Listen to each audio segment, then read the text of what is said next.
Hello சில்லக்குட்டீஸ், welcome to கேஸ் drama channel. இன்றைக்கி நம்ம வந்து hot pot Chinese drama episode 2 final episode தான் பார்க்க போகிறோம். லாஸ்ட் எபிசோட் பார்க்காதவங்க சேனல் வீடியோ இருக்கு, பார்த்து வந்துருங்க. லாஸ்ட் எபிசோட் எங்கே முடிஞ்சிருக்கோம், நம்ம ஹீரோ வந்து டைரக்ஷன் ஆகிறதுக்காக ஒரு ரெஸ்டாரண்ட் வந்து ஆரம்பிச்சிருப்பாரு. ஆனால் காசு அதை வந்து இம்ப்ரூவ் பண்ண காசு பற்றின உட்காந்துருக்கும் போது அவங்க ஜூனியர் சொல்லியிருப்பாங்க, இப்போ ஒரு ஆப்பில் வந்து வெஸ்ட் பெஸ்ட்டில் இருக்க ரெஸ்டாரண்ட்க்கு வந்து இப்படி கொடுக்க போகிறாங்க, 1 மில்லியன் கொடுக்க போகிறாங்கன்னு சொல்லியிருப்பாங்க. அதனால் நம்ம ஹீரோ அது 1 மில்லியன் எடுக்கிறதுக்காக எப்படி என்ன பண்ணுறதுன்னு யோசிச்சிருக்கும் போது அதுக்கு பீட்டர் சொல்லியிருப்பாங்க, நம்மக்கிட்ட செஃப் இல்லைன்னு சொல்லும்போது நம்ம ஹீரோ கிச்சனுக்கு போய்ட்டு செஃப் மாதிரி ரெடியாகி சமைச்சிக்கிட்டு இருந்திருப்பாரு. அப்போ நம்மளுக்கு தெரியும் நம்ம ஹீரோ வந்து பெரிய செஃப்பு. அது வந்து அவர்கிட்ட மாமனார்கிட்ட வந்து அவர் வந்து குக்கிங் கற்றுக்கிட்டு இருக்காரு நமக்கு தெரிய ஆரம்பிச்சிருக்கு. அந்த சீரிஸ் அதுலேருந்து கண்டினியூ மட்டும் போகலாம். இந்த எபிசோடுக்கு போகிறதுக்கு முன்னாடி எனக்கு புதுசாக அந்த மாதிரி லைக் பண்ணி சப்ஸ்கிரைப் பண்ணி பெல் ஐக்கான் வச்சுக்கோங்க. இந்த சீரிஸை ஃபுல்லாக பார்த்துட்டு இந்த சீரிஸ் உங்களுக்கு பிடிச்சிருந்துச்சுன்னா மறக்காம ஃப்ரெண்ட்ஸ் அண்ட் ஃபேமிலிக்கு வந்து ஷேர் பண்ணி விட்டுருங்க. இப்போ வாங்க நம்ம மூவிக்குள்ளே போயிடலாம். நம்ம ஹீரோ லாஸ்ட் எபிசோட் சமைச்சிருப்பார்ல, அது வந்து சூப் தான் போல். அது குடிச்சிக்கிட்டு இருக்கும்போது நம்ம ஜூனியர் ஆர்டிஸ்ட் 3 பேருமே சொல்லி கேட்குறாங்க, நீங்கள் பேர் டேரக்டர் வந்து நினச்சிக்கிட்டு இருந்தோம், ஆனால் உங்களுக்குள்ள இப்படி வந்து திறமை இருக்கான்னு சொல்லும்போது நம்ம ஹீரோ சொல்கிறாரு, எனக்குள்ள நிறையா திறமை இருக்குப்பா, அதெல்லாம் ஒன்றா காட்டு நேரம் வந்துருச்சு. சரி இந்த சூப் எடுத்து நம்ம கஸ்டமர்கிட்ட கொடுங்கன்னு சொல்லும்போது அவங்களும் அதில் கஸ்டமர்கிட்ட கொடுத்துட்டு அவங்க ரியாக்ஷன் பார்க்கறதுக்கு வெயிட் பண்ணிக்கிட்டு இருக்காங்க. அப்போ எல்லாருமே சாப்பிட்டு பார்த்துட்டு பயங்கரமாக ரியாக்ஷன் கொடுத்துருக்காங்க. யாருப்பா இதை சமைச்சதுன்னு சொல்லிட்டு எழுந்து கை தட்டிட்டு இருக்காங்க. இதெல்லாம் பார்த்துட்டு பரவாயில்ல, நம்ம டேரக்டருக்கு திறமை இருக்குது அப்படின்னு 3 பேர் சந்தோஷப்பட்டு இருக்கும்போது நம்ம ஹீரோலாம் பார்க்குறாரு. பார்த்துட்டு என் குக்கிங்க்கு இவ்வளோ தான் சந்தோஷமா, நான் இன்னும் நிறைய எக்ஸ்பெக்டேஷன் பண்ணினே, நம்ம ரெஸ்டாரண்ட் வந்து ஃபர்ஸ்ட் ப்ரைஸுக்கு கொண்டு வரதுக்காக நான் இன்னும் நிறைய பண்ணுவேன்ட்டு அப்போ நம்ம ஹீரோ வந்து நல்லா சமைச்சு காட்டிகிட்டு இருக்காரு. நிறைய கஸ்டமர்ஸ் வந்து நம்ம ஹீரோட பிளேஸ்க்கு வந்து வந்துக்கிட்டு இருக்காங்க. அது மட்டும் இல்லாமல் இந்த எப்படி வந்து ஓனர் பிளேஸ்க்கு இந்த ரெஸ்டாரண்ட்டை கொண்டு வருவாங்கன்னா, ஒரு கஸ்டமர்ஸ் வந்து அவங்கள்ட்ட கடையில் வந்து சாப்பிட்டு அந்த ஆப்பில் விட்டு ரிவ்யூ கொடுப்பாங்க, இந்த ரெஸ்டாரண்ட் வந்து இப்படி இருக்குன்ட்டு. அதை வச்சு தான் அந்த ஆப் வந்து ஒரு ரெஸ்டாரண்ட் வந்து ஃபர்ஸ்ட் பிளேஸ்க்கு எடுத்து அந்த 1 மில்லியன் கொடுக்கும். இப்போயும் நம்ம ஹீரோ சமைச்சு 1 மில்லியன் அந்த 23 பிளேஸ்க்கு வந்து அவர் வந்து 3rd பிளேஸ்க்கு வந்திருக்காரு. இப்போ 2nd பிளேஸில் இருக்கார்ல, இவர் பேர் தான் ஷின்னு. இவரை பற்றி தான் இவரை தான் முந்திட்டு போகணும்னு சொல்லும்போது எல்லோரும் ஓகேன்னு சொல்லியிருக்காங்க. அந்த 3 பொண்ணுங்களும் நம்ம அந்த ஜூனியர் ஆர்டிஸ்ட் டீமில் வந்து புதுசாக சேர்ந்துருக்காங்க. இவன் தான் 2nd பிளேஸில் இருக்கவன். இவனை பீட் பண்ணணும்னு சொல்லும்போது அங்கே நம்ம ஹீரோ வந்துட்டு இவன் கடையில் என்னென்ன ஸ்பெஷல்னு பாருங்கள், அதை விட நம்ம ரெஸ்டாரண்ட் வந்து அதிகமாக போடணும் அப்படின்னு சொல்லிக்கிட்டு இருக்காரு. ஓகேன்னு நம்ம சொல்லிட்டு டேவிட் வந்து அந்த எழுதி ஒட்டிருப்பாங்க அந்த ஷென்னோட ஃபோட்டோ, அந்த போர்டை வந்து அப்படியே நகர்த்தும் போது அந்த ஷென்னே அங்கே நின்றுக்கிட்டு இருக்கான். அது மட்டும் இல்லாமல் அவன் அசிஸ்டண்ட் வந்து நின்றுக்கிட்டு இருக்கான். அப்போ அவனை பார்த்து நம்ம ஹீரோ வந்து சொக்கானாலுமே வாங்க அப்படின்னு சொல்லி உள்ளவங்க தான் பேசிக்கிட்டு இருக்கான். அவன் வந்து டக்குன்னு நின்றுட்டு நீத்தனே அந்த வந்து 3rd பிளேஸில் இருக்க ஆள் அப்படின்னு ஒரு மாதிரி அவன் வந்து சீரியஸாலாம் அவன் இல்லை, ரொம்ப காமெடி பேசுவான் இந்த கதையில்.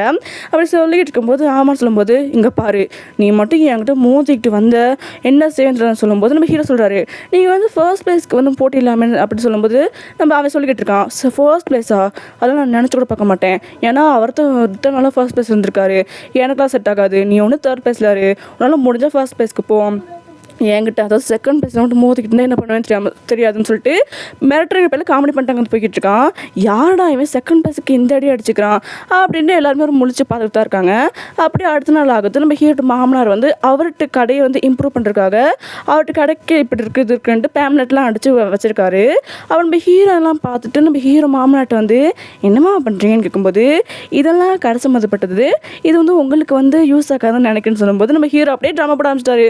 என்னம்மாம்மா உங்களுக்கு அடுத்து நான் எது பார்த்துக்கணும்னு சொன்னீங்க, இப்போ எனக்கு இதுக்கு சம்மந்தமே என்ன சொல்கிறீங்கன்னு சொல்லும்போது நம்ம மாமனார் வந்து மேலேருந்து கீழே இருக்க நம்ம ஹீரோ ஒரு மாதிரி பார்த்துட்டு, சரி மாப்பிள்ள நீங்களே இந்த பேம்லெட்டை வந்து எல்லாத்துக்கும் டிஸ்ட்ரிபியூட் பண்ணிடுங்க, இதில் உங்கள்கிட்டயே ஒப்படைக்கிறேன். நம்ம ஹீரோ மாமனார் வந்து ஹீரோ கிட்ட வந்து அத்தனை பேம்லெட்டையும் ஒப்படைக்க நம்ம என்ன செஞ்சிட்டாங்கன்னா அந்த அவ்வளோ பேம்லெட்டையும் ஒரு அடகு கடைன்னு சொல்ல முடியாது, அது மாதிரி இந்த பேப்பர்ஸ்லாம் போடுவாங்களே, போட்டு காசு எடுப்பாங்களே, அங்கே போய்ட்டு விற்றுட்டு காசுலாம் எடுத்துக்கிட்டு நம்ம ஹீரோட கடைக்கு நிறைய பேம்லெட்லாம் அடித்து அதை வந்து அவர்கிட்ட ஜூனியர் ஆர்டிஸ்ட் மூலமாக டிஸ்ட்ரிபியூட் பண்ண சொல்கிறாரு. இதனால் யார்ட்டு கடை பிரபலமாகும், நம்ம ஹீரோட கடை தானே, அதனாலே நம்ம ஹீரோட கடைக்கு வந்து நிறைய கஸ்டமர்ஸ் வந்து வர்றாங்க. அது மட்டும் இல்லாமல் நம்ம ஹீரோ வந்து இப்போ இருக்க நிறைய ஜூனியர் ஆர்டிஸ்ட்லாம் வச்சு நிறைய சேர் கேர்ள்ஸ் மாதிரி ட்ரெஸ் பண்ண வச்சு அவங்களெல்லாம் ட்ரெஸ் பண்ண நம்ம சேர் கேர்ள்ஸ் மாதிரி டான்ஸ் பண்ணலாம் வைக்கிறாங்க. அதனால வயசு பசங்கள்லாம் இங்கே தானே நல்ல அழகான பொண்ணுங்க இருக்காங்க அப்படின்னு சொல்லிட்டு அந்த கடைக்கு ஓடி வராங்க. இதனாலே 3rd பிளேஸில் இருந்த நம்ம ஹீரோட கடை வந்து 2nd பிளேஸ்க்கு வந்துருச்சு.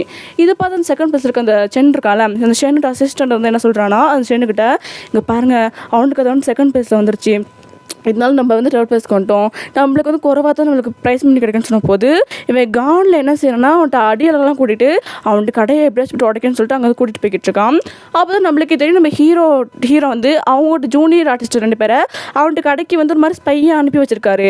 அவன் அதில் ஒரு பொண்ணு என்ன சொல்கிறான், நாங்கள் பாருங்கள் நம்மகிட்ட கடையை உடைக்கிறதுக்காக அவன் ஆளுங்களோட வந்துக்கிட்டு இருக்கான்னு சொல்லும்போது நம்பிடும் ஓகேன்னு சொல்லிட்டு என்ன செய்கிறாருன்னா அப்போக்கப்போ ஒரு ஐடியா ரெடி பண்ணிட்டு எல்லா கஸ்டமருக்கும் அந்த வில்லனவே சாப்பாடு கொடுத்துட்டு அங்கேருந்து எல்லாத்தையும் அனுப்பிட்டு நம்ம ஹீரோ வந்து ஒரு மாதிரி ரவுடி மாதிரி ரெடி ஆகிட்டு நம்ம மெர்லின் இருக்கால அவளை வெளியே நிப்பாட்டி வச்சுட்டு அவன் வந்து நம்ம கதவிட்ட வந்துட்டான்ட்ட சொல்லு, அதாவது வாக்கி டாக்கி கொடுத்து சொல்லணும்னு சொன்னோட்டி நம்ம மெர்லின் என்ன செய்யறான்னா டக்குன்னு வாக்கி டாக்கி மூலமாக அவன் வந்து கேட் கிட்ட கதவுக்கிட்ட வந்துட்டான் அப்படின்னு சொல்லிட்டு நம்ம ஹீரோ வந்து அந்த டேவிட் இருக்கான் அவன் தப்பு பண்ணான்னு சொல்லி உதைக்கிறான். இது வெளியே நின்று அவன் 2 பேரும் பார்க்குறாங்க, ஷென்ட் அசிஸ்டண்ட்டும். அவர் நம்ம ஹீரோ சொல்கிறாரு, நான் எவ்வளோ பெரிய ரவுடின்னு தெரியுமா, என்கிட்ட வந்து நீ இப்படி பண்ணியிருக்க, எனக்குள்ள தூங்கிக்கிட்டு இருந்த சிங்கத்தை வந்து நீ தட்டி எழுப்பாட்டி விட்ட அப்படின்லாம் சொல்லி இந்த ஸ்டன் சீனுக்குலாம் யூஸ் பண்ணுவாங்கல்ல ஒரு மாதிரி கிளாஸு அதெல்லாம் கூட வந்து டேவிட் தலையிலே அடிச்சுக்கிட்டு இருக்கா, அது வலிக்காது அடிச்சுக்கிட்டு இருக்கான். ஆனால் இதெல்லாம் இவங்க பார்த்துட்டு ரியல் போலன்ட்டு ஒரு மாதிரி பயந்து நடுங்கிட்டு இருக்காங்க. நம்ம ஹீரோனா நம்ம ஷென்னை பார்த்துட்டு இப்போ நான் அவனை அடிச்சது நீ பார்த்துட்டலன்னு சொல்லிட்டு அந்த ஸ்டன்னு சீனுக்கு யூஸ் பண்ணுற அதே கிளாஸ் எடுத்து நம்ம ஹீரோ வந்து அவர் தலையிலே அடிச்சுக்கிறாரு. இதெல்லாம் பார்த்துட்டு இவன் ரவுடி போல் இவன் வந்து தெரியாமல் மாட்டிக்கிட்டோ போலான்ட்டு அவன் வந்து ரொம்ப பயந்துக்கிட்டு இருக்கான். அது மட்டும் இல்லாமல் நம்ம ஹீரோ சொல்கிறாரு, நீ இனிமேல் இதுக்கு வருவேன்னு கேட்கும்போது இனிமே வரமாட்டேன்னு சொல்லி அவன் வந்து அப்படியே மயங்கியே விழுந்துட்டான். நம்ம ஹீரோவுக்கு வந்து பிளான் சக்ஸஸ்ன்னு சொல்லிட்டு இருக்காரு. ஆனால் இதே கேள்வி தான் நம்ம ஹீரோட்டு கடையில் வேலை செய்கிறான்னு தெரில, அவர்கிட்ட வந்து ஹீரோட்டு மாமனார் கடையில் வேலை செய்கிறான்னு தெரில, அவர்கிட்ட வந்து நம்ம ஹீரோட்டு மாமனார் கேட்டிருக்காரு, அது யார்கிட்ட அது கடை, நீ இப்படி அந்த கடையில் போய்ட்டு அந்த கடையோட டீட்டெயில்ஸ் எங்கே எடுத்துட்டு வா, செகண்ட் ப்ளேஸ் இருக்கிற ரெஸ்டாரண்ட் அது டீட்டெயில் எடுத்துகிட்டு வா நான் பார்த்தேன்னு சொல்லும்போது இவனும் ஓகேன்னு சொல்லிட்டு நம்ம ஹீரோட்டு ரெஸ்டாரண்ட்டுக்கு போகிறதுக்கு வந்து ஒத்துக்கிட்டான். இதை கீழே போட்டுக்கிட்டு நம்ம ஹீரோ கேட்டுட்டு அந்த ஆள்கிட்ட கேட்குறான், இல்லை மாமா என்ன சொல்லுன்னு கேட்கும்போது அதுக்கு உனக்கு தேவையில்லாத தம்பி, அது நாங்கள் விஷயம் பெரியவங்க விஷயம் நாங்கள் பார்த்துக்கணும்னு சொல்லும்போது ஹீரோக்கு செம்ம கடுப்பாயிருச்சு, நீ போடா உனக்காக பெரிய ஆப்பா வச்சிருக்கேன்னு சொல்லிக்கிட்டு இருக்காரு. அங்கே போய் அவன் பார்த்தா அது வந்து ஃபியூனரல் நடக்கிற இடம் போர்டெலாம் மாற்றிருக்கு நம்ம ஹீரோட்டு கடையில். இது என்னடா இது ரெஸ்டாரண்ட்னு சொன்னாங்கன்னு நம்ம அவன் பார்த்துட்டு இருக்கும்போது அங்கே வித்தியாசமாக தாடி வச்சு வந்து நின்றுக்கிட்டு இருக்கான். அவனை பார்த்து பயந்து அவன் மேலே தொத்திக்கிறான். அதுவும் ரியலைஸ் ஆகிட்டு இல்லை அந்த ஓட் ரெஸ்டாரண்ட் இங்கே இருந்துச்சு அது எங்கன்னு கேட்கும்போது அவன் சொல்கிறான், இது வந்து ஃபியூனரல் நடக்கிற இடம், இப்போ தான் நான் போடியே புதைச்சிட்டு வந்தேன், அந்த ஹாட்பாட் ரெஸ்டாரண்ட் வந்து வேறு எங்கேயோ இருக்குது, நான் இப்போ அங்கே தான் சாப்பிட போகிறேன், இப்போ உடனே கூட்டிகிட்டு போகிறேன்னு சொல்லிட்டு போகிற வழியெல்லாம் இங்கே பேய் இருக்குது பிசாஸ் இருக்குன்னு பைபிள் தான் அந்த பையன் அந்த ஆள் வந்து கூட்டி போய்கிட்டு இருக்கான். அவங்க மாதிரி டென்ட் அடித்த மாதிரி இருக்காங்க, அது ஹாட்பாட் ரெஸ்டாரண்ட்லாம் எழுதியிருக்கு, இந்த செகண்ட் பிளேஸில் வந்துருக்கு அப்படின்னு சொல்லிட்டு அவன் ஒரு மாதிரி உள்ளுக்கு போகும்போது அங்கே நிறைய பேர் மாதிரி வெள்ளை துணிலாம் போட்டு உட்காந்துருக்காங்க. ஸ்டார்ட்ல என் பார்த்து கலாய்க்கிறான், இது என்னடா அப்படின்னு சொல்லிட்டு. ஆனால் அங்கே மாதிரி சடங்காக நடத்துவாங்க சைனீஸில் அந்த இறந்து போனவங்களுக்கு அந்த மாதிரிலாம் இருக்குது. அதில் யார்ட்டு ஃபோட்டோ வச்சு சடங்கு நடத்திட்டு இருக்காங்கன்னா இப்போ வந்து பார்க்க வந்தால அவன்ட்டு ஃபோட்டோ இதெல்லாம் பார்த்து பயந்துக்கிட்டு இருக்க அதே நேரத்தில் வந்து வெள்ளை துணி போட்டாங்கனால அவங்களாம் அவன் கிட்ட வந்து ஒரு மாதிரி பேய் பார்த்து பயப்படுத்துற மாதிரி பயப்படுத்திட்டு இருக்காங்க. அதனால ஐயோ பேய்கிட்ட வந்து பேய் கொடுத்துருந்து மாட்டிக்கணுமேன்ட்டு அப்படியே மயக்க போட்டு வில்லுன்ட்டான். அதனால நம்ம ஹீரோட்டு மாமனார் எல்லோரும் கேட்குறாங்க, டே என்னடா ஆகுன்னு சொல்லும்போது அங்கே நான் ஒருத்தன் வந்து வந்தான், என்ன ஹாட் பாட் ரெஸ்டாரண்ட் கூட்டிகிட்டு போகிறேன்ட்டு என்னை வேற எங்கேயும் கூட்டிகிட்டு போயிட்டான், அங்கே நிறைய பேய்களாக இருந்துச்சு தலைவரம்னு சொல்லிக்கிட்டு இருக்கும்போது நம்ம ஹீரோட்டு மாமனார் என்ன சொல்கிறாருன்னா, நீங்கள் அந்த ரெஸ்டாரண்ட்டுக்கு போ, அங்கே போய்ட்டு அங்கே என்ன நடந்துச்சு எனக்கு ஃபுல்லாக சிசிடிவி ஃபுட்டேஜ் வேணும் அப்படின்னு சொல்லும்போது நம்ம ஹீரோ என்ன செய்கிறாருன்னா அங்கே அப்படியே வந்து என்ன செய்கிறாருன்னா ஃபுல்லாக அப்படியே மாற்றிட்டாரு. அவன் கடை அந்த ரெஸ்டாரண்ட்க்கு வந்த மாதிரியும் வந்து ஒரு பொண்ணு தப்பாக நடந்த மாதிரி போர்ட்ரேட் பண்ணியிருக்காரு. ஏன்னா அந்த ஆளை வச்சு எப்பயுமே நம்ம ஹீரோட்டு மாமனார் வந்து ஹீரோ வந்து மாதிரி திட்டிக்கிட்டு இருப்பாரு. அதனால இவன் மேலே கொஞ்சம் கடுப்பு. அதனால் இப்படி எடிட் பண்ணி ஹீரோ மாமனார்ட்ட வந்து காட்டும்போது ஹீரோட்டு மாமனாரெலாம் பார்த்துட்டு செம்மை கடுப்பாக்குறாரு, உன்னை நான் எவ்வளோ நம்பினேன், ஆனால் இப்படி போய்ட்டு ஒரு பொண்ணு இப்படி தப்பாக நடந்திருக்கேன்னு சொல்லிட்டு அந்த பிடிச்சி செம்மை கத்திக்கிட்டு இருக்காரு. இல்லை நான் ஒன்றும் பண்ணலன்னு சொல்லிட்டு அவனே அந்த வீடியோ பார்த்துட்டு ஒருவேளை நம்ம தப்பு பண்ணியிருப்போமோ அப்படின்ட்டு அவனே நம்ப ஆரம்பிச்சிட்டான். இப்போ நம்ம ஹீரோட்டு மாமனார் வந்து நான் எவ்வளோ நம்பினேன், இப்படி ஒரு பொண்ணுக்கு போய்ட்டு இப்படி துரோகம் பண்ணியிருக்கே அப்படின்ட்டு அவர் பிடிச்சி திட்டிட்டுங்க பாரு, நீ பண்ண தப்புக்கு நான் சொல்கிறேன், நான் போய்ட்டு உனக்கு 20,000 தரேன், அந்த 20,000 போய்ட்டு அங்கே கொடுத்துட்டு அந்த ரெஸ்டாரண்ட்டில் கொடுத்துட்டு அந்த பொண்ணுகிட்ட போய்ட்டு நான் அப்படி கேட்டு வரணும்னு சொல்லும்போது நம்ம ஹீரோக்குன்னு ரொம்ப சந்தோஷம், ஒரே கிலோ 2 மாங்கான்னு சொல்லிட்டு அடுத்த ரெஸ்டாரண்ட்டில் உட்காந்து வேலை பார்த்துட்டு இருக்கும்போது நம்ம ஹீரோக்கே தெரியாமல் நம்ம ஹீரோ யாரோ ஃபோட்டோ வீடியோ எடுக்கிறாங்க, அந்த ஆள்கிட்ட எடுத்துக்கிட்டு இருக்கான். போய்ட்டு அப்படியே போய்ட்டு நம்ம ஹீரோட்ட மாமனார்ட்ட போய்ட்டு காட்டிட்டான். நம்ம ஹீரோட்டு மாமனார் பார்த்துட்டு நம்ம ஹீரோ வந்து நம்ம ஹீரோ போய்ட்டு பார்த்துட்டு நம்ம ஹீரோட்டு மாமனார் தான்ட்டு அங்கே இருக்க எல்லா ஜூனியர் ஆர்டிஸ்ட்டுமே தெரிஞ்சிருச்சு. இப்போ வந்து என் மருமகன் கொஞ்சம் பேசணும், எல்லோரும் வெளியே போங்கன்னு சொல்லிட்டு இப்போ இவங்க 2 பேர் பேசுகிறது வந்து ரொம்ப சீரியஸாக இருக்க மாதிரி தான் இருக்கும். ஏன்னா எனக்கு சிரிப்பு தான் வந்துச்சு. இப்போ மாமன் கேட்குறாரு, என்னப்பா எனக்கு அடுத்து நீங்கள் தான் இந்த ரெஸ்டாரண்ட் பார்த்துக்குவீங்கன்னு நான் நினச்சேன், ஆனால் நீங்கள் ஏன் வந்து இப்படி நெஞ்சில் குத்துவீங்கன்னு நினச்சே பார்க்கல, முதுகில் குத்திருக்கீங்க எனக்கு அப்படின்னு பேசிக்கிட்டு இருக்கும்போது அப்படின்ட்டு ரொம்ப எமோஷனாக பேசிக்கிட்டு இருக்கான். நம்ம ஹீரோ இல்லைம்மா நான் சொல்ல வரேன்னு சொல்லுறதுக்கு முன்னாடி நீ நிறுத்துங்க, உங்களுக்கு நான் குக்கிங் கற்றுக் கொடுத்ததே நான் தான், இப்படி ஏன் முதலே நீங்கள் குத்துறீங்கன்னு நினச்சி கூட பார்க்கலன்ட்டு ரொம்ப எமோஷனலாக பேசுகிட்டு காமெடி பண்ணிக்கிட்டு இருக்காங்க. அப்போ தான் நம்மளுக்கு ஒரு விஷயம் தெரிய வந்துச்சு, நம்ம ஹீரோட்டு மாமனாட்டு கடையில் வந்து ஜஸ்ட் ஒரு எம்ப்ளாய் தான் நம்ம ஹீரோ வந்து வந்திருக்காரு. அப்புறம் நம்ம ஹீரோட்டு மாமனாருக்கு வந்து தொண்டை என்னமோ சிக்கும் போது இவர் தான் ஃபர்ஸ்ட் ரைட்லாம் பண்ணி ஹெல்ப் பண்ணியிருக்காரு. அப்போயே நம்ம ஹீரோட்டு மாமனாருக்கு வந்து ஹீரோ பிடிச்சி போயிடுச்சு. அதனால ஹீரோட்டு மாமனார் ஃபேமிலிக்கு மட்டும் தெரிஞ்ச அந்த சூப்பர் ரெசிபி வந்து நம்ம ஹீரோட்டு மாமனார் வந்து ஹீரோக்கு மட்டுமே சொல்லி கொடுத்துருப்பாரு. அது மட்டும் இல்லாமல் 2 பேருமே ஃப்ரெண்ட்ஸ் அண்ட் ஃபேமிலியாக வந்து பழகியிருப்பாங்க. அந்த நேரத்தில் தான் நம்ம ஹீரோ வந்து நம்ம ஹீரோயினை பார்த்து ஃபர்ஸ்ட் சைடே லவ் பண்ணி 2 பேருக்குமே பிடிச்சிருந்துச்சு. நம்ம ஹீரோனுக்கும் பிடிச்சிருந்துச்சு, நம்ம ஹீரோக்குமே பிடிச்சிருந்துச்சு. 2 பேர் லவ் பண்ணியிருப்பாங்க. ரொம்ப கஷ்டப்பட்டு ஹீரோட்டு மாமனாரே கன்வின்ஸ் பண்ணி 2 பேருமே கல்யாணமும் பண்ணியிருப்பாங்க. அப்போ தான் நம்ம ஹீரோக்கு வந்து குக்கிங் மேலே இருக்க இன்ட்ரெஸ்ட்டை விட டைரக்ஷன் மேலே இன்ட்ரெஸ்ட்க்கு போயிடுச்சு. இப்படி எல்லாத்தையும் பேசி பார்த்துட்டு சரி பரவாயில்லப்பா, உனக்கு வந்து நீ ஏன் போட்டி பொண்ணு முடிவு பண்ணிட்ட, நானும் அதுக்கு தயாராக இருக்கேன், நீ இப்போ இதில் இன்னையிலேருந்து நீனும் நானும் போட்டியாளர் அப்படின்னு மாதிரி சொல்லிட்டு போயிடுறாரு. இப்போலேருந்து அதாவது இப்போ நம்ம ஹீரோ வந்து செகண்ட் பிளேஸ், நம்ம ஹீரோ மாமன் வந்து ஃபர்ஸ்ட் பிளேஸு. இவங்க பேர் போட்டி போட்டு சமைச்சா மட்டும் நம்ம ஹீரோ வந்து ஃபர்ஸ்ட் பிளேஸ்க்கு வர முடியும். அதான் சொல்கிறாரு, இனிமேல் நீனும் நானும் போட்டியார், நானுமே உன்னை போட்டியாளர் தான் பார்க்க போகிறேன் அப்படின்ட்டு ஒரு மாதிரி சவால் விடுற மாதிரி 2 பேரும் பேசிட்டு போகிறாங்க. உன்னால முடிஞ்சது பண்ணிக்கன்ட்டு. இங்கிட்ட நம்ம ஹீரோட்டு மாமனார் வந்து சைனீஸில் இது ஒரு மாதிரி ட்ரெடிஷ்னலாக தெரியல, ரொம்ப ட்ரெடிஷ்னலாக டான்ஸ்லாம் ஆடி ஒரு மாதிரி பண்ணியிருக்காரு நம்ம ஹீரோட்டு வந்து மாமனார். இங்கிட்ட அப்படி ஹீரோ காமிச்சா இப்போ இருக்க ட்ரெண்டுக்கு ஏற்ற மாதிரி நிறைய சேர் கேர்ள்ஸ்லாம் கூப்பிட்டு டான்ஸ் ஆடிருக்காங்க. இதனால 2 கடைக்குமே ரொம்பவே மாதிரி டஃப்பாக போட்டிலாம் போய்கிட்டு இருக்கு. அன்றைக்கி ரிசல்ட் டேவே கூட எல்லோரும் ஃபோனில் தான் ரிசல்ட்லாம் பார்த்துக்கிட்டு இருக்காங்க. நம்ம ஹீரோ மாதிரி கூலாக தான் இருக்காரு. நம்ம ஹீரோட்டு மாமனார்லாம் ஒய்ஃப்க்கு வந்து நல்லா மரியாதையில் செஞ்சுட்டு பார்த்துக்கிட்டு இருக்காங்க. அப்போ ஜூனியர் ஆர்டிஸ்ட்லாம் ரொம்ப பதட்டமாக பார்த்துக்கிட்டு இருக்காங்க. 3, 2, 1 கான்ஃபரன்ஸ் ஸ்டார்ட் ஆகி முடியும் போது நம்ம ஜெயிச்சது நம்ம ஹீரோ தான். இதில் நம்ம ஜூனியர்ஸ்லாம் செம்ம சந்தோஷமாக இருக்காங்க. இங்கிட்ட நம்ம ஹீரோட மாமனாருக்கு வந்து தான் தோத்துட்டேன்னு ஒரு கவலை இருந்தாலுமே ஜெயிச்சது நம்ம மருமகன் தானே அப்படின்ட்டு ஒரு மாதிரி சந்தோஷமாக இருக்காரு. இங்கிட்ட அப்படியே பட்டாசுலாம் வெடிச்சு கொளுத்திக்கிட்டு இருக்காங்க. யாராவது கொடுத்துருக்கான்னு வெளியே வந்து பார்த்தா அந்த ஷென்னு தான். நீங்களாம் பயப்படாங்க, நான் கூட இருக்கேன், நீங்கள் வந்து என்னை நம்பலாம், அவங்களுக்கு எப்பவுமே ஹெல்ப்ஃபுல்லாக இருப்பேன்ட்டு இன்னும் நம்ம நம்ம ஹீரோ ரவுடியாக நினச்சி நம்ம அந்த ஷென் வந்து பேசிக்கிட்டு இருக்கான்னு ரவுடின்னு நினச்சிக்கிட்டு இங்கிட்ட அப்படியே நம்ம ஹீரோட மாமனாரும் அந்த வான வேடிக்கைகள்லாம் பார்த்துக்கிட்டு தான் இருக்காங்க. ஆட்டெல்லாம் கட் பண்ணி காமிச்சா நம்ம ஹீரோட்டு ஜூனியர்ஸ்லாம் உட்காந்துருக்காங்க. நம்ம ஹீரோ சொல்கிறாரு, இப்போ வந்து நம்மளுக்கு 1 மில்லியன் கிடச்சிச்சுலப்பா, நம்ம வந்து இப்போ வந்து நம்ம ஏன் இப்போ ரெஸ்டாரண்ட்லாம் நம்ம வந்து டேரக்ஷன் ஆரம்பிக்கக்கூடாது அப்படின்னு சொல்லும்போது டேவிட் என்ன சொல்கிறான்னா, இந்த ரெஸ்டாரண்ட் அப்படி இருக்கும் டேரக்டர், நம்ம வந்து உங்களுக்கு வந்து உங்கள் டைரக்ஷனுக்கு வந்து வெஸ்டர்ன் ரெஸ்டாரண்ட்னே வேணும், நம்ம அது பார்க்கணும்னு சொல்லும்போது நம்ம ஹீரோ என்னடா பேசுன்னு கேட்கும்போது, ஆமாம் இதில் வந்து இந்த ரெஸ்டாரண்ட்லேயே நிறைய காசுலாம் பார்த்துக்கிட்டே இருக்கோம், அதனால் வெஸ்டர்ன் ரெஸ்டாரண்ட் ஆரம்பிக்கலாம் சொல்லும்போது நம்ம ஹீரோக்கும் நல்ல விஷயமா தோணுது. அடுத்தது வந்து நம்ம ஹீரோ வந்து நம்ம ஹீரோயினையும் ஹீரோட்டு மாமனாரை வந்து கூட்டிகிட்டு வந்திருக்காங்க. நம்ம ஹீரோட்டு மாமனாருக்கும் ஹீரோக்கு இந்த பிரச்சனைலாம் சால்வ் தான் ஆயிடுச்சு. எதாக இருந்தாலும் நம்ம ஒரே ஃபேமிலி நம்ம ஹீரோட்டு மாமனாருக்கு பெருசாக எடுத்துக்கலாம். நம்ம ஹீரோட்டு மாமனாரையும் வச்ச மாதிரி கதைலாம் சொல்ல ஆரம்பிச்சிருப்பாங்களே, அதையும் கம்ப்ளீட் பண்ணி முடிச்சிட்டாங்கன்னு சொல்லியிருக்கும்போது அவங்க சாப்பிட்ற ரூமுக்கு வெளியே வந்து நம்ம சத்தம் கேட்டுக்கிட்டு இருக்கு. என்னங்கன்னு கேட்கும்போது என்ன சத்தங்கன்னு கேட்கும்போது நான் பார்த்துட்டு வரேமான்னு சொல்லிட்டு நம்ம ஹீரோ போகிறாரு. ஒரு மாதிரி ஷூட்டிங்கான வேலை தான் நடந்துக்கிட்டு இருக்கு. நம்ம ஹீரோ போய்ட்டு பார்க்கும்போது நம்ம ஹீரோவோட வேலை செஞ்சுருப்பாங்களே ஒரு ஃபர்ஸ்ட் மூவியில், அது எல்லா ஒர்க்கர்ஸும் எல்லா ஆர்டிஸ்ட்டுமே இங்கே ஒர்க் பண்ணிட்டு இருக்காங்க. நம்ம ஹீரோ அப்படியே பார்த்துட்டு இருக்கும்போது நம்ம ஹீரோட்ட அந்த ப்ரொடக்ஷன் மேனேஜர் இருக்கார்ல, அவரை பார்த்துட்டு டே நீ எங்கன்னா இங்கே இன்னும் ப்ரொடியூசருக்கு வந்து பேங்க் கரப்ட் ஆகிடுச்சுன்னு சொல்லிக்கிட்டு இருந்தேன், இப்போ இங்கே எனக்கு இது இல்லாமல் டைரக்ஷன் எல்லாம் போய் கேட்டுருக்குன்னு சொல்லும்போது அந்த மேனேஜர் கூப்பிட்டு எல்லாம் பேசிக்கிட்டு இருக்கான். அவன்கிட்ட இதெல்லாம் சொல்லக்கூடாது தான் நினச்சேன், ஆனால் சொல்லவே நீங்கள் வந்துருச்சு, நம்ம பாதி மூவி எடுத்தோம்ல அதை ப்ரொடியூசர் பார்த்துட்டு செம்மைக்கு அந்த ப்ரொடியூசருக்கு வந்து கதை பிடிக்கல, இதெல்லாம் என்ன கதை முக்கு கதையாக இருக்குது, யார் இந்த டைரக்டர், யாரும் எனக்குலாம் சான்ஸ் கொடுத்தா நான் இதுக்கெலாம் ப்ரொடியூஸ் பண்ணவே மாட்டேன்னு பிடிச்சி கத்திக்கிட்டு இருந்தார். இதை உன்ட்ட சொன்னால் நீ ரொம்ப கஷ்டப்படுவேன் தான் நம்ம ப்ரொடியூசருக்கு வந்து பேங்க் கரப்ட் ஆகிடுச்சுன்ட்டு நான் வந்து போய் சொன்னேன் அப்படி மேனேஜர் சொல்லிக்கிட்டு இருக்காரு.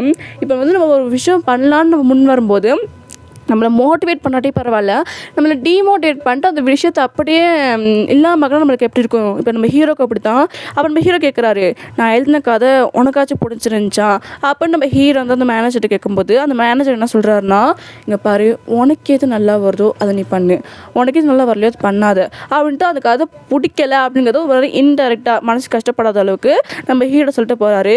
இப்போ 2 இவங்க போய் பேசிக்கிட்டு இருந்ததை வெளியே நின்று நம்ம ஹீரோயினும் நம்ம ஹீரோட மாமனாருமே கேட்டாங்க. நம்ம ஹீரோயின் தான் செம்ம கஷ்டம், கண்டனா நம்ம ஹீரோயின்கெலாம் கலங்கியிருக்கு அப்படின்னு நம்ம ஹீரோ பார்க்கும்போது நம்ம ஹீரோக்குமே என்ன சொல்கிறேன்னு தெரில.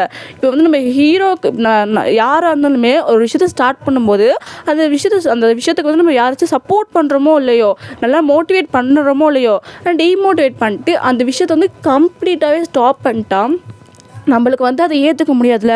அதே மாதிரி நம்ம ஹீரோக்கும் பாத்ரூம்லாம் நைட்டு ஆஃப் பண்ணி வச்சுட்டு உட்காந்துருக்காரு. அது மாதிரி இல்லாமல் டிப்ரெஷனுக்கு ஹை லெவலுக்கு நம்ம ஹீரோ வந்து போயிட்டாரு.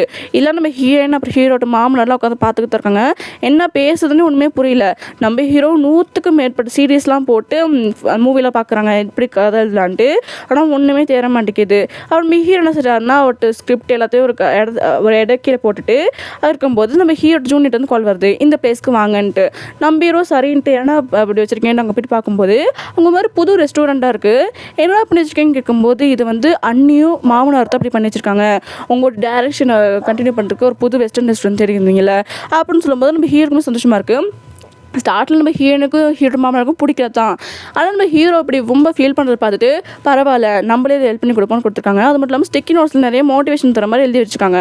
நம்ம ஹீரோ என்ன எழுதியிருக்காங்கன்னா, இங்கே பாரு நீ வந்து உனக்கு வந்து வருதோ இல்லையோ அது வந்து மற்ற விஷயம் அடுத்த ரெண்டாவது பட்சம் தான். நீ வந்து அதை ட்ரை பண்ணுறியா தான் முக்கியம். நீ இதை ஃபுல்லாக விட்டுறாமல் நீ வந்து அதை ட்ரை பண்ணி பாரு, அது ரிசல்ட்டை ப்ரிவியூ பாரு, அப்போ தான் உனக்கு அதைச்சான் வந்துச்சான்னு தெரியும். நம்ம ஹீரோ எழுத இங்கே பாரு உனக்கு குக்கிங் தான் நான் நேரத்தில் சொல்லிட்டேன், ஆனால் உனக்கு டைரக்ஷன் மேலே தான் இன்ட்ரெஸ்ட் இருக்குது, நீ ஒருத்தரவே இதை ட்ரை பண்ணி தான் பாருவேன் நம்ம ஹீரோட்ட மாமனார் எழுதியிருக்காரு. இப்படி 2 பேரும் மோட்டிவேஷனாக எழுத போது நம்ம ரொம்ப சந்தோஷமாக இருக்குது.